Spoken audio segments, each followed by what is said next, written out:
Assalamualaikum warahmatullahi wabarakatuh. Halo semuanya, apa kabar?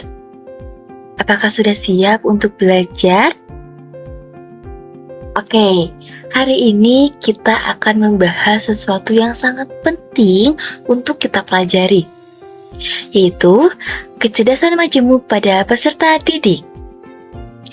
Nah, sebagai tenaga pendidik, apakah kalian sudah tahu apa sih kecerdasan majemuk itu?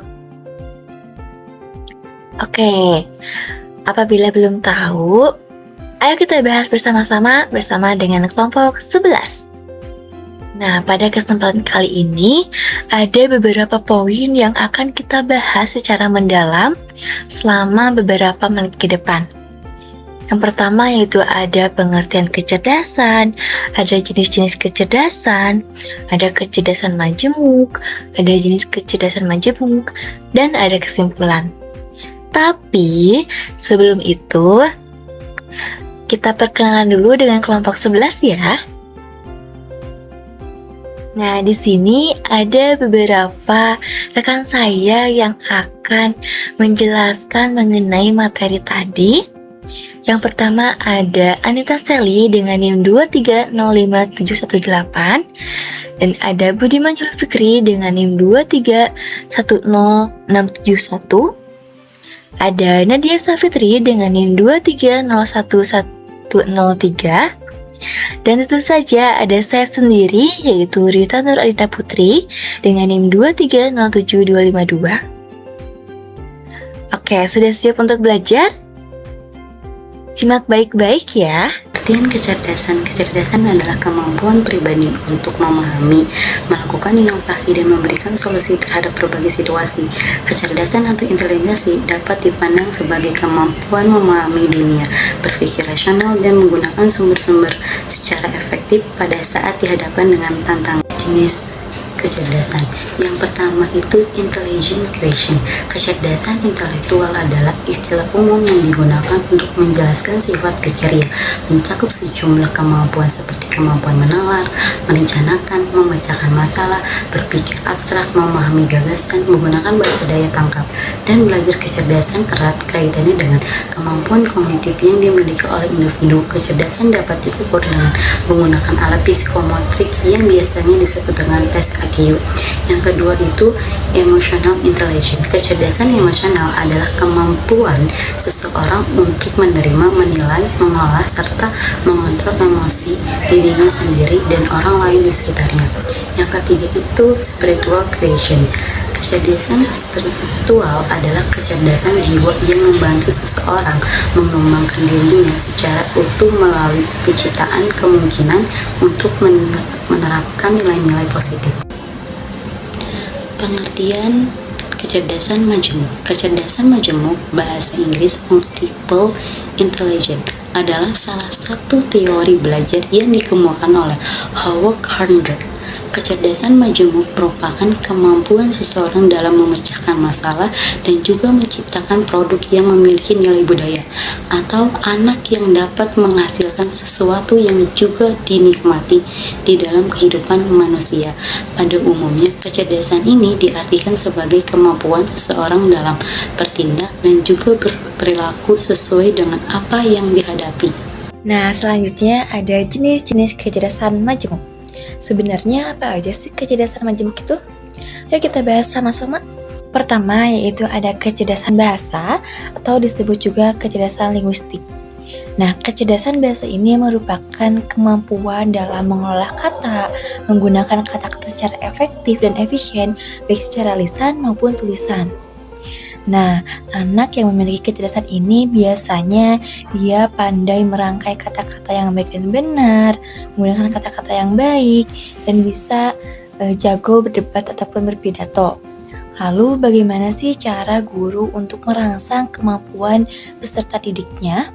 Nah, guru dapat melakukan cara-cara. Yang pertama yaitu ada bisa untuk membacakan dongeng, membacakan cerita, terus mengajarkan kosakata baru, menulis dan membacakan puisi yang nantinya ditiru oleh anak-anak. Nah, kecerdasan yang kedua yaitu ada kecerdasan visual dan spasial.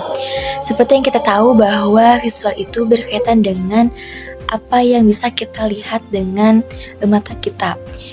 Bisa disebut juga visual itu artinya gambar, dan spasial itu yaitu hal-hal yang berkenaan dengan ruang ataupun tempat. Jadi, kecerdasan ini melibatkan kesadaran akan warna, garis, bentuk, dan ukuran, dan juga hubungan antara elemen-elemen tersebut. Nah, biasanya anak yang memiliki kecerdasan ini yaitu adalah anak yang memori ingatnya itu sangat tajam dan sangat panjang.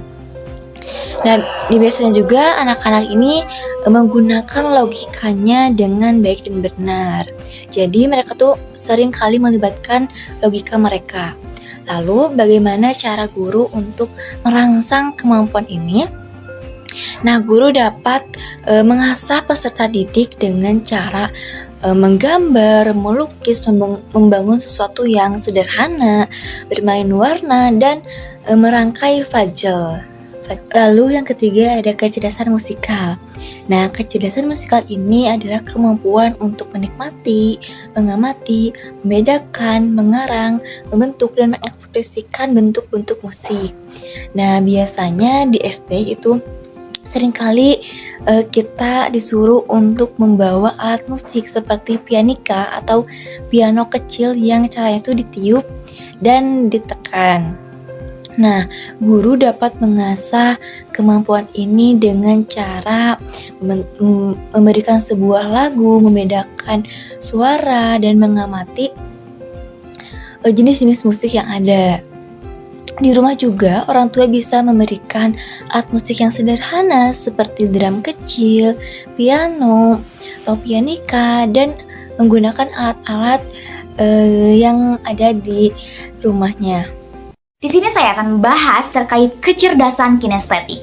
Kecerdasan kinestetik diartikan sebagai kemampuan dalam menggunakan tubuh kita secara terampil untuk mengungkapkan ide, pemikiran, dan juga perasaan. Nah, kecerdasan ini meliputi keterampilan fisik dalam bidang koordinasi, daya tahan, keseimbangan, kekuatan, kelenturan, serta kecakapan. Biasanya, siswa yang memiliki kecerdasan kinestetik senang melakukan berbagai aktivitas fisik. Terkadang juga, siswa yang memiliki kecerdasan ini kerap mudah bosan dan tidak bisa duduk diam dalam waktu yang terlalu lama. Nah, guru dapat membantu mengajari kecakapan ini dengan memasukkan anak ke dalam les tari, klub olahraga, dan lain-lain. Pembahasan selanjutnya yaitu kecerdasan naturalis. Nah, kecerdasan naturalis adalah kemampuan untuk mengenali, membedakan, mengungkapkan, serta membuat kategori terhadap apa yang dijumpai di alam maupun lingkungan. Nah, intinya kecerdasan ini itu merupakan kemampuan untuk mengenali dan mengkategorikan tanaman, hewan, benda-benda lain yang ada di alam serta tertarik untuk mempelajari spesies makhluk hidup. Nah, kecerdasan ini itu bisa dipupuk sedari kecil dengan cara mengajarkan nama-nama hewan, tanaman, dan lain-lain, mengoleksi serangga, daun, batu, atau kerang, mengajak anak ke alam terbuka, mengamati hewan-hewan, ataupun memelihara binatang peliharaan.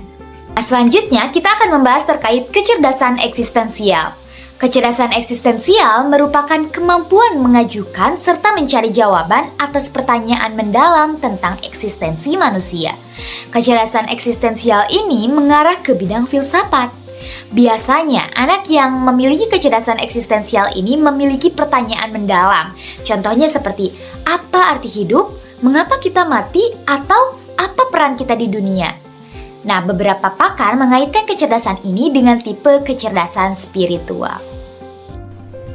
Kecerdasan logika matematika. Kecerdasan logika matematika adalah kemampuan dalam berpikir secara logis, sistematis, serta menganalisis pola dalam hubungan antar angka atau konsep.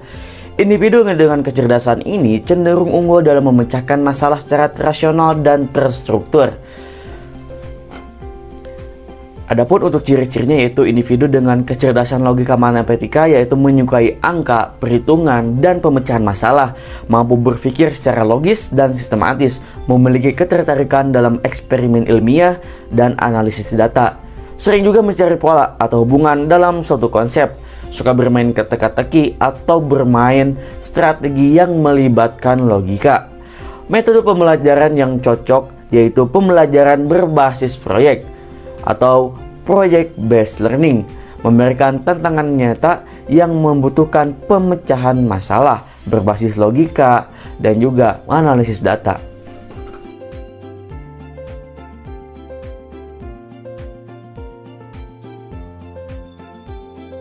Selanjutnya, kecerdasan interpersonal. Kecerdasan interpersonal adalah kemampuan seseorang dalam memahami, berinteraksi, dan berkomunikasi dengan orang lain secara efektif. Individu dengan kecerdasan ini cenderung memiliki empati tinggi dan mampu membangun hubungan sosial yang baik. Ciri-cirinya yaitu individu dengan kecerdasan interpersonal antara lain senang berkomunikasi dengan orang lain, kemudian bekerja sama dalam kelompok dan memiliki kemampuan kepemimpinan, mudah memahami perasaan dan memotivasi orang lain, menikmati aktivitas yang melibatkan interaksi sosial seperti diskusi atau debat, cenderung menjadi moderator atau penengah dalam suatu konflik. Metode pembelajaran yang cocok itu adalah diskusi kelompok dan juga kerjasama dalam tim untuk melatih kemampuan dalam berinteraksi dan memahami perspektif orang lain.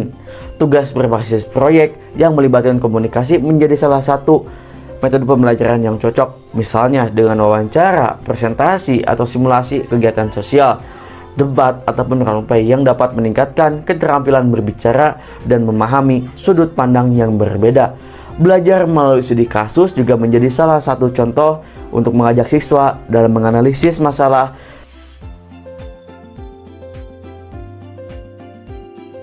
berkaitan dengan kemampuan seseorang dalam memahami diri, menganalisis emosi, serta memiliki kesadaran akan tujuan hidupnya.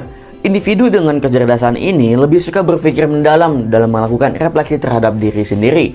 Ciri-ciri individu dengan kecerdasan interpersonal antara lain cenderung mandiri dalam belajar dan lebih suka bekerja sendiri, suka merenung dan berpikir tentang diri sendiri serta tujuan hidupnya, memiliki kecerdasan emosional yang tinggi, kemudian juga lebih memahami kelemahan dan kelebihan diri sendiri. Metode pembelajaran yang cocok untuk pembelajaran berbasis pengalaman atau experiential learning yaitu memberikan pengalaman langsung yang dapat dijadikan bahan refleksi untuk pribadi, menyediakan ruang untuk eksplorasi diri, misalnya menulis, jurnal, meditasi, atau melakukan proyek individu, dan memberikan pertanyaan reflektif seperti apa yang saya pelajari hari ini atau bagaimana perasaan saya terhadap suatu kejadian untuk melatih kesadaran.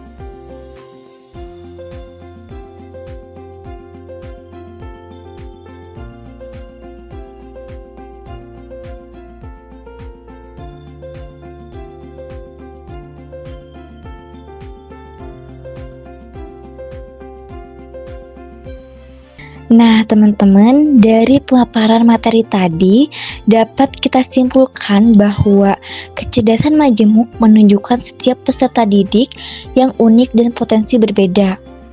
Meliputi 8 aspek seperti musikal, kinestetik, interpersonal, dan yang lainnya. Tugas pendidik adalah mengenali dan mengasah potensi ini untuk menciptakan generasi yang cerdas dan harmonis yang siap menghadapi tantangan hidup.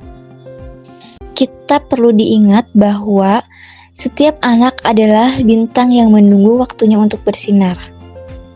Sekian pemaparan dari kelompok kami. Semoga ilmunya bermanfaat dan bisa diterapkan dalam kehidupan sehari-hari. Terima kasih. Wassalamualaikum.